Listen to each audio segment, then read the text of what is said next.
ఇక చెంచలమ్మ ఇక్కడ వీళ్ళందరూ కూర్చుంటారు. రవిబాబు కూడా కూర్చుంటారు. సింధూర్ రాగానే రవిబాబు ఆతృతగా సింధూర వైపు చూస్తూ ఉంటాడు.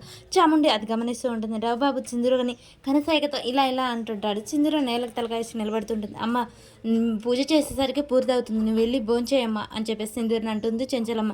నేను ఈరోజు ఉపవాసం అత్తమ్మా అని చెప్పేసి అనగానే రవిబాబు నా కోసం సింధూర ఉపవాసం ఉన్నట్టు నేను చాలా లక్కీ అని చెప్పేసి సంతోషపడుతూ ఉంటాడు.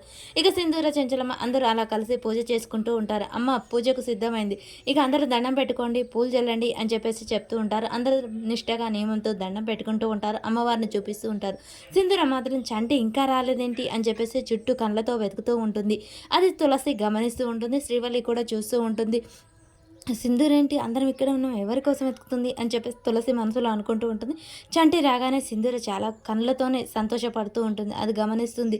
తులసి ఎందుకు ఇలా సింధూర చేస్తుంది అని చెప్పేసి ఆలోచనలు అయితే పడుతుంది.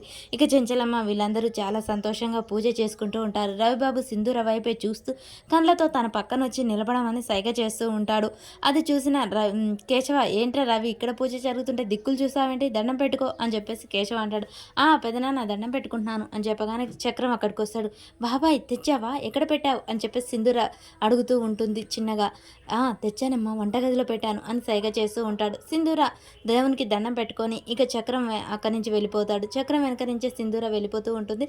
చంటి వైపు చూస్తూ దండం పెట్టుకొని వెళ్తూ ఉంటుంది. చంటి అయితే తను ప్రేమించిన అమ్మాయి ఎక్కడున్నా తనకు కలవాలి అని చెప్పేసి దండం పెట్టుకుంటూ ఉంటాడు. గల చక్రం అయితే తీసుకొచ్చిన సామాగ్రి, ఇదిగో అమ్మాయి గారు పూజ సామాగ్రి తీసుకొచ్చానమ్మా, తీసుకోండి, కానీ చాలా జాగ్రత్త, ఎవరి కంటపడ్డ ఈ ప్రమాదమే, సరేనా అని చెప్పేసి అనగానే సింధూర చాలా సంతోషపడుతూ ఉంటుంది. ఇక చెంచలమ్మ భర్తల కోసం చేసే పూజ ఇది అని చెప్పడం గుర్తు చేసుకుంటూ ఉంటే చంటినైతే గుర్తు చేసుకుంటుంది సింధూర. అలా దేవునికి వీళ్ళు ఇక్కడ పూజ చేస్తూ ఉంటారు. అమ్మ నేను వెళ్తున్నాను, భద్రం అని చెప్పేసి ఇంకా చెప్తూ ఉంటాడు.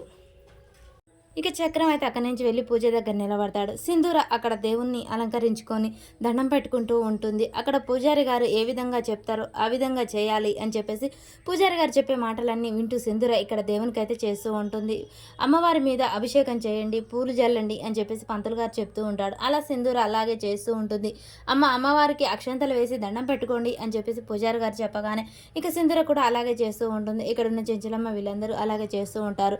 తులసి మాత్రం సింధూరేంటి ఇంతసేపు వంటగదిలోకి వెళ్ళింది, ఇక్కడ పూజ జరుగుతుంటే ఏం చేస్తుంది, వంటగట్ల ఏమన్నా చేస్తుందా అని చెప్పేసి ఇక తులసి అయితే అటుగా వెళ్తుంది. అది చూసిన చక్రం చాలా కంగారు పడుతూ ఉంటాడు. ఆపాలా వద్దా అని చెప్పేసి ఆలోచిస్తూ ఉంటాడు. తులసి వెళ్ళి చూసేసరికి ఇంకా సింధూర్ అయితే వంటగదిలో పూజ చేస్తూ ఉంటుంది. అది చూసిన తులసి ఒక్కసారిగా షాక్ అవుతూ ఉంటుంది. సింధూర్ ఏంటి ఇలా చేస్తుంది, దొంగతనంగా పూజ చేసుకోవాల్సిన అవసరం ఏంటి, ఎవరికి తెలియకుండా అసలు ఏదో జరుగుతుంది, నాకు తెలియకుండా ఏదో తేడా కొడుతుంది, అసలు ఏం జరుగుతుంది అని చెప్పేసి తులసి అయితే ఆలోచిస్తుంది. మరి సింధూరాన్ని గట్టిగా నిలదీస్తుందా, లేకపోతే వెళ్ళి చెంచలమ్మని పిలుచుకొస్తుందా, ఏం జరుగుతుంది?